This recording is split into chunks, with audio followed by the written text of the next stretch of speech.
কারো কোনো অভ্যাস খারাপ লাগলে আমি এড়িয়ে যাই।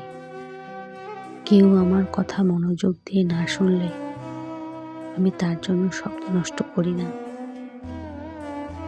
আগ বাড়িয়ে কল দেওয়ার পরেও যার কাছ থেকে অভিযোগের ধ্বনি আসে তাকে কন্ট্যাক্ট লিস্ট থেকে মুছে ফেলি। যারা আমায় খোঁচা দিয়ে কথা বলে তাদের ব্লক লিস্টে রাখি না, কারণ আমিও চাই আমার সফলতা দেখুক সেও। এতে যাদের আমায় তেতো বলে মনে হয় হোক না, আমি চাই না তাদের কাছে নিজের মিষ্টতার প্রমাণ দিতে। জানো তো, অপাত্রে সময় নষ্ট করা মানে নিজের আত্মসম্মান খোয়ানো, নিজের খারাপ থাকাটা নিশ্চিত করা,